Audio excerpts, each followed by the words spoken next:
As Pulitzer Prize-winning novelist and poet Alice Walker said, "Every soul is to be cherished. Every flower is to bloom." Over the last 10 years, Power Living has been putting forth a new definition of power, a vision of a new world, a world where power is not defined by how much control you have over others, but how much control you have over yourself. It's not about how many things you acquire. It's about how many people you inspire. This message was very much in line with the 8th Annual Black Enterprise Women of Power Summit.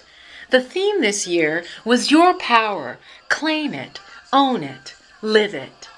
The event was held at the beautiful Waldorf Astoria in Orlando, and I had the pleasure of being a presenter. I asked the event coordinator what she thought about this year's summit. I had an amazing time knowing that everyone was satisfied with the sessions that we had. We had our keynotes, Judy Smith, Cathy Hughes, Ursula Burns, Rosalind Brewer, who all came together, and it was just so powerful. I seek order, simplicity, and peace. I seek order, simplicity, and peace. Creating space for my blessings to increase. Creating space. I kicked off each morning with my signature dose of Power Living, a mix of inspiration, meditation, and a coaching charge to set the tone for the day.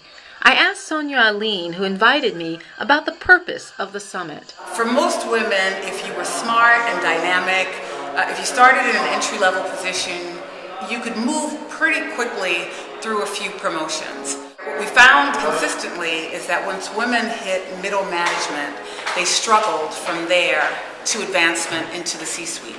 At that level, it's not just about the work you do.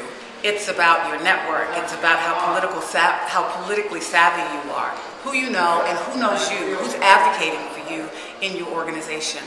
And we learned that minority women usually aren't as savvy politically as they need to be. They're smart, they have great ideas, but the political system, they had a hard time navigating that. We have developed a number of executive training programs that allow women to understand how to be strategic and how to be better at their jobs in a way that has really nothing to do with their work. It has to do with how they manage their managers, how to work through a hostile environment, how to negotiate beyond compensation. And so those are many of the things that we talk about in our conference. I know that sounds very basic, but it is the true facts. It's not the facts of how we want them to be or how the client might think they are or wish that they were. The speakers shared an abundance of knowledge. Ursula Burns said, "Be fearless. I want people who actually have a position, who have a set of beliefs." Judy Smith said, "We have to stand up and support one another, and we have to show up for one another." Cathy Hughes said, "Don't take no as the final resolution. The law of averages will give you a yes. You've just got to be focused and determined." Kathleen Francis said, "People feel like in order to succeed, you need to be them. You don't. Be who you are." Maria Battle said, "If you want to be successful, you have got to do at times what others won't do." Mahisha Dellinger said, "Don't change your core values or mission because the market changes." And Mori Taheripour said, "Misplaced gratitude can minimize your power. Value yourself." So what does it mean to be a woman of power? It means that you're living in your truth. It means that you're living your passion. It means that you're following your dreams. The biggest gift you can offer to anyone else is the gift of inspiration. And you can do that when you're living your truth and following your passion. To be a woman of power, I think it's something personal. Because someone may say a woman of power is someone in the C-level, you know? But maybe a woman of power is the mother who's raising 8 kids by herself.